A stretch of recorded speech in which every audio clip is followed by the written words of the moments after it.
the Trotec. So it's the machine just behind Alex over there. We got an email about a year, just less than a year ago, from Andrew at Trotec.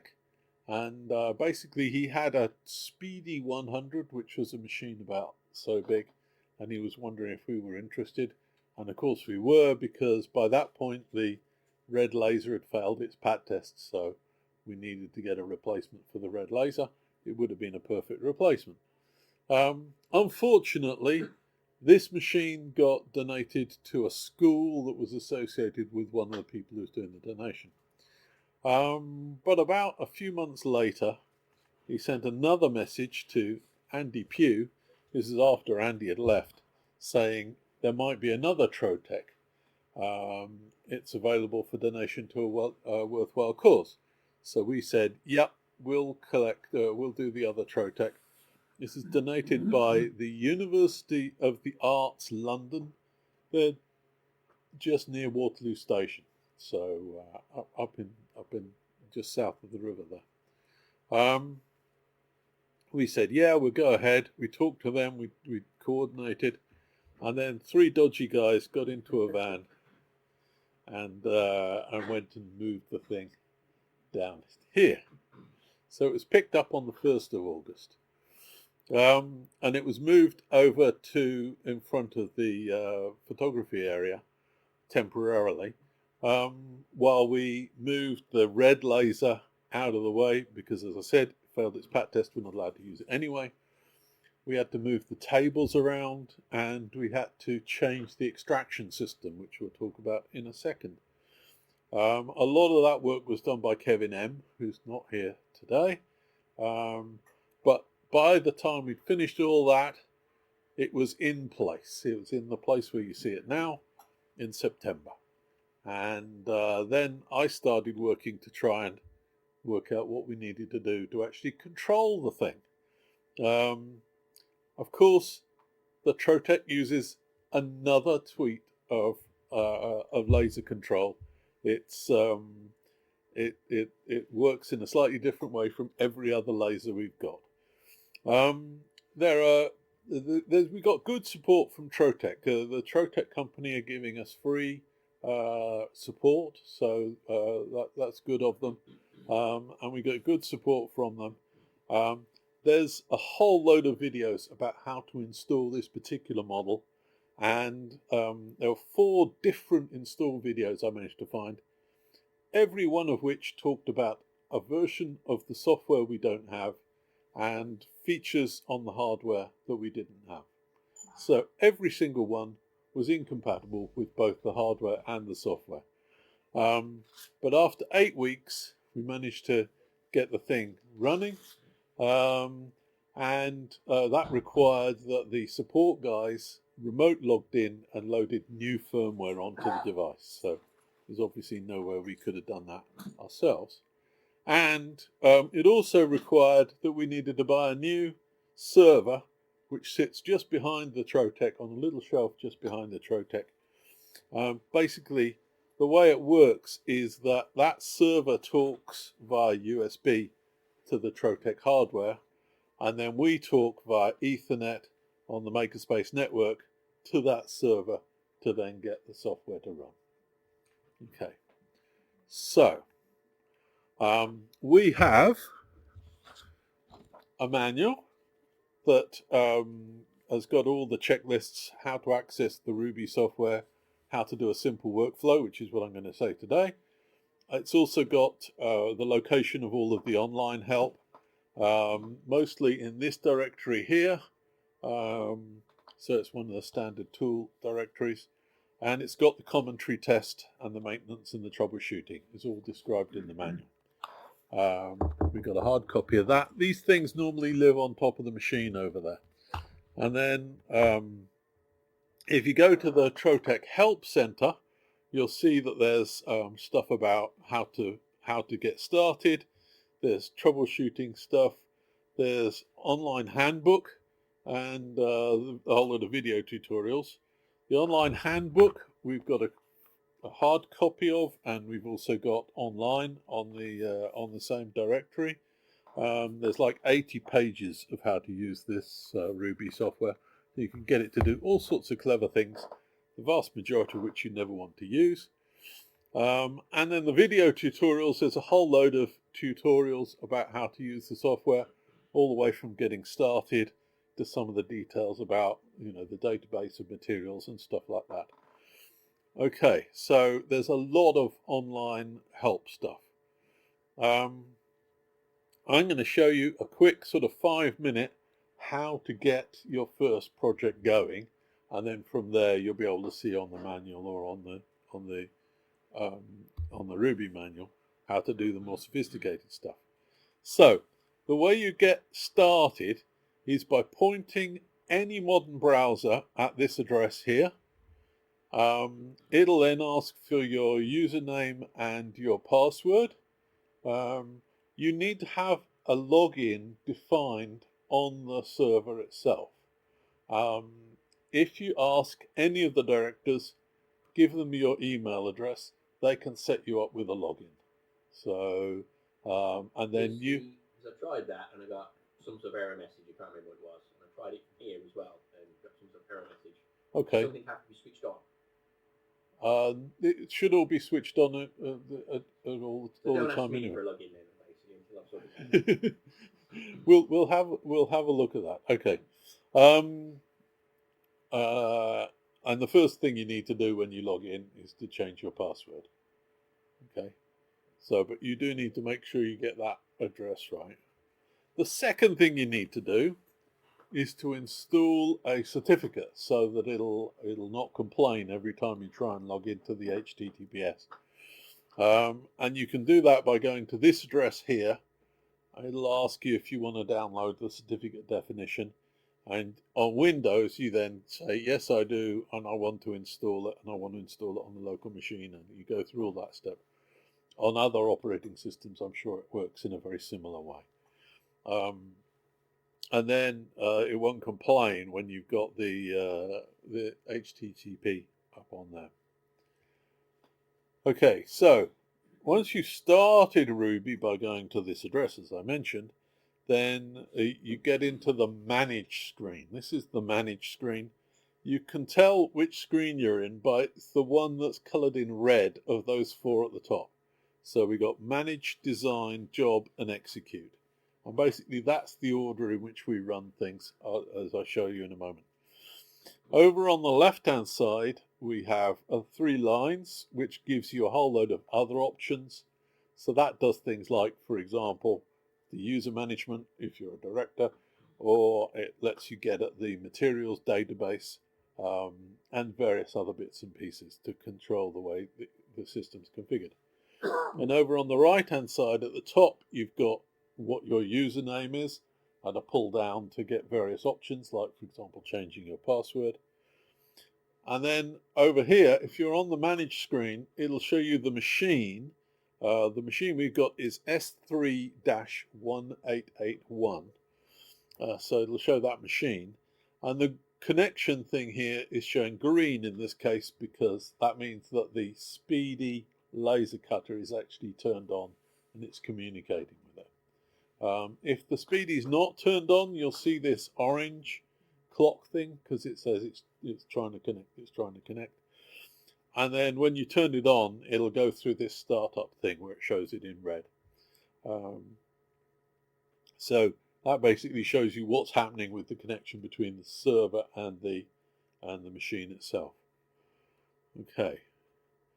So, as I said, to do the process is basically you go from left to right. We do the design, the job, and the execution. So we go to the design page first. You can see the design you've got in the middle here in the little display there. Over on the left-hand side, we've got which designs we've loaded at the moment.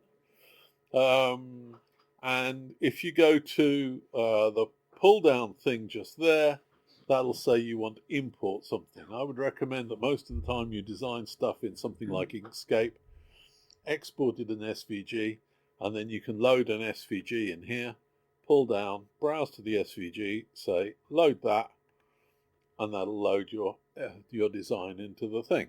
Is that white page the same size as the bed? No. We're on the design thing at the moment, so that's the size of the design. You're right to draw attention to that because you need to be, you basically need that to be big enough for your design and not that much bigger. So what you need to do, but before I go to that, you'll see that there's two colors being used here. Those are the two, what they call material effects. So the red one here is where we're cutting, and the black one is where we're engraving. So, and down here, you see the colors you can choose to that thing. So if you load in a picture, if you load in an SVG that's using some other odd colors, you have to select the elements and say, assign that to red. In other words, make that a cut, make that an engrave, make that a vector engrave, whatever. Okay, so once you've done all that, then you worry about, as you said, about the size thing. You go to this little icon here, and that sets the bounds of the design. And you basically, if you pull down on that, you can say, I want to have 3 millimeters padding around this design, and then it sets the canvas to that size. So it's best to do that, so you make sure the canvas is the right size, because otherwise the laser gets confused about which bits you want to do, and etc., etc. Okay, so having done all that, we then click Create Job. That'll create a job. But the job stuff is all about the interaction with the system. So at that point, we need to turn the system on. Okay, so over to the left-hand side of the blue laser, there's a set of 4 power switches. And behind the blue laser, there's the shutters for the extraction system. Our extraction system can only cope with one of the 2 sets of things at a time. So you need to open the shutter on the Trotec and the Snapmaker and close the shutters on the blue laser before you turn the extractor on. And then it's extracting from the Trotec and from the Snapmaker. Okay, so that's got the extraction going. And the next thing you need to do is to turn the Trotec on. Notice that that's the switch to the right of the power plug there, not the one to the left. So that'll turn it on. That's probably left on anyway. And then behind the Trotec, it's on the left-hand side, but luckily there's this sticker on there that says power. If you reach over, you'll find a power switch just there. You just flick that across, that'll turn the laser on. Okay, and then the laser will do all its normal sort of starting up stuff. And once it's done all its starting stuff, you can put the material down and use the 4 buttons on the panel on the right-hand side to move it so that the red light that's shining out is in the position you want within the material that you're going to be cutting. Okay, and the next thing you want to do is the focusing. Use the up and down buttons here to get up to the focusing. There's a trick. There's this little thing called a focus gauge that we got the file for, is up on the tool thing. If you cut it out, it makes this little thing about this size with an arrow on it. And what you do is you balance that onto the head. There's an obvious place where you can balance it, and then gradually move the bed up. And when the gauge falls off, that's exactly the right focus distance. So that's then focused it. So we've now horizontally positioned our laser on the right place on the material, and we've vertically positioned it to do the focusing. Now we switch back to Ruby. When you look at Ruby, you'll see that there's a little picture on there that shows you where the current laser location is. So what you can do is you can take your design and pick it up, and you can position it. For example, here I've positioned it that the laser is at the top left, so it's going to do everything to the bottom right. If you wanted to center it, it snaps to whichever of the handles you want it to position it on. Okay, and so that's positioned the job. This is the extent of the bed. So this shows you the whole extent of the bed, and that shows you where it is within the bed. And you know, it tracks the laser as you move the laser around. Okay, so having done that, the next thing you want to do is to select the material. There's a database of a whole load of different materials. Don't trust them. In the back of the book here, we've written down the things that we've tested.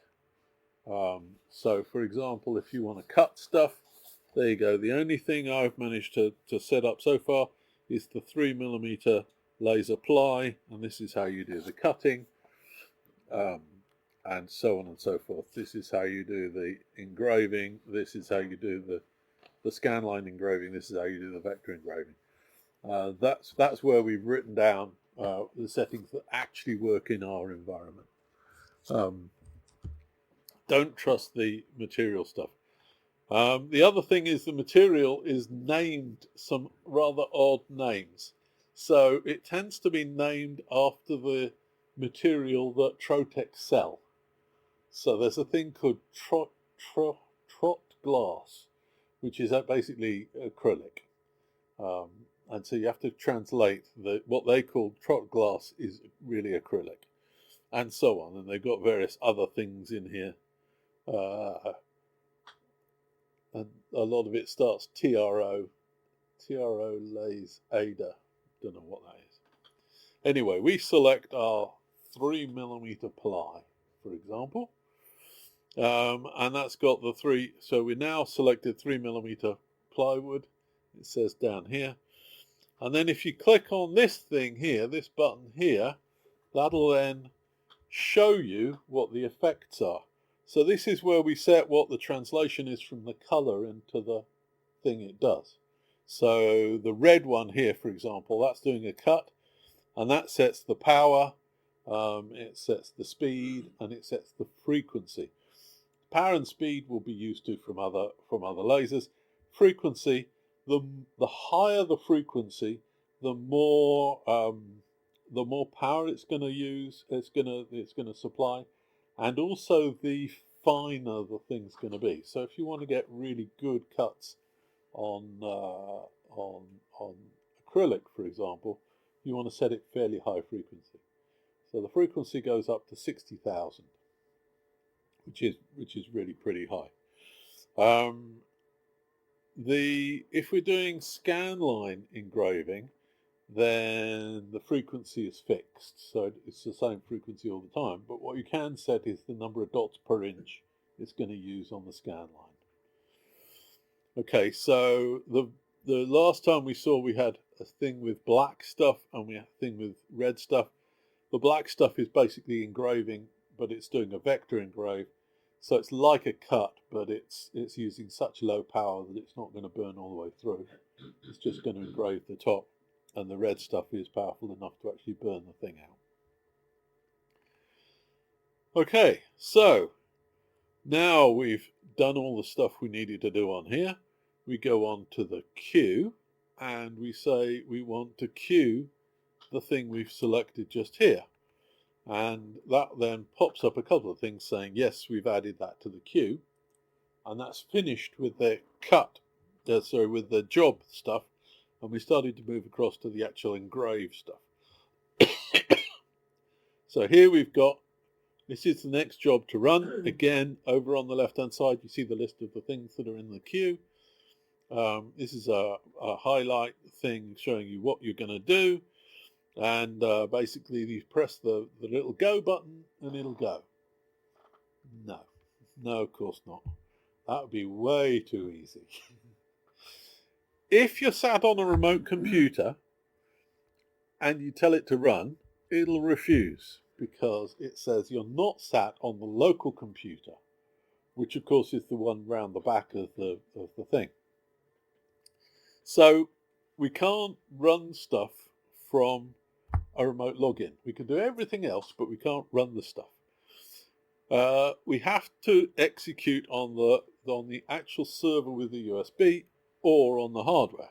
So the easiest way to do that is to press the run key. Just go across to the laser, press the run key, that'll run the job, take it out of the list, and you're done. So we press the run key, and off it goes. It does its magic.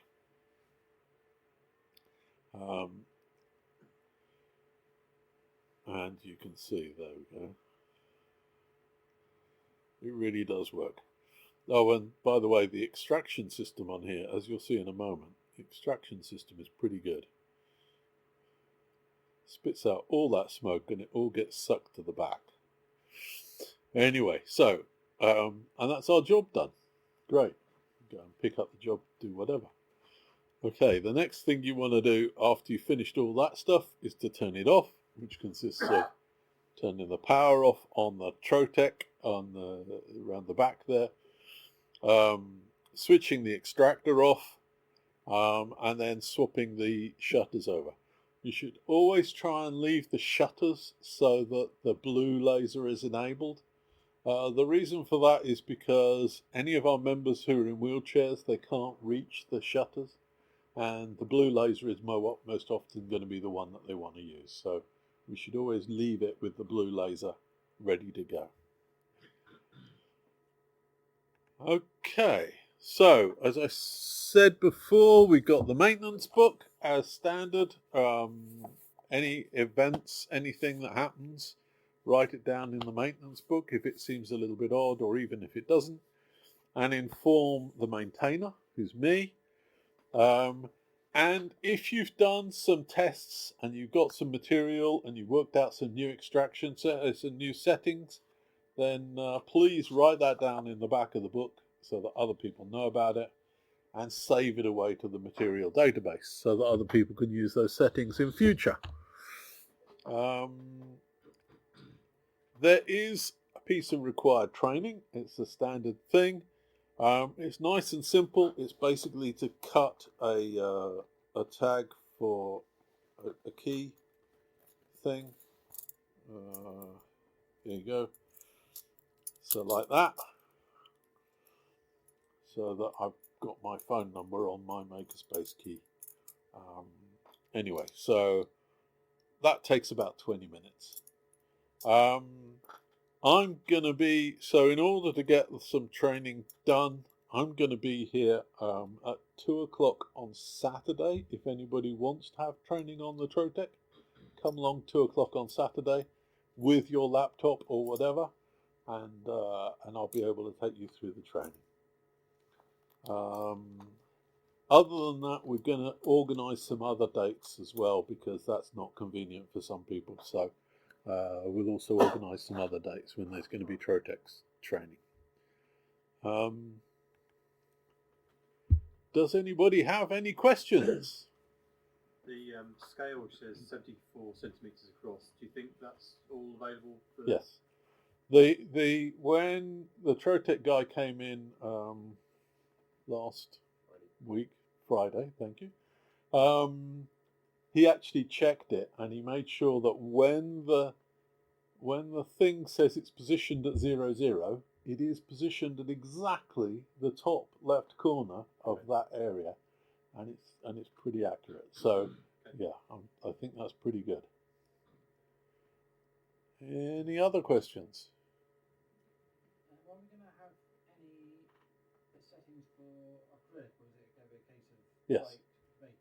as you go put in settings, or are we going to put it in? Well, As you go, I'm thinking of doing some acrylic stuff as well. So whoever gets to it first. Whoever does the acrylic first should set some settings up. They're going to work for acrylic, and when you change the settings, you get the option to save it into the materials database that's shared by everybody, which I recommend in the manual. I suggest you should do that. So the settings should be in the manual. In the materials database should be set if we've done it. Now, of course, if you're the first person to do some material, then you'll find it's not written in the back there, and you'll need to get some scrap material, and you need to have a play around to get the settings that you want. It does not cut metal. It's meant to be able to engrave metal, which is okay, but it won't cut metal, but it's meant to be able to engrave metal. I've not tried any of the metal engraving stuff, so I can't talk to that. I suspect you'll need to have a look at the manual to see what you need to do to make sure that works. Okay, if that's all the questions, thank you for your attention. Cheers.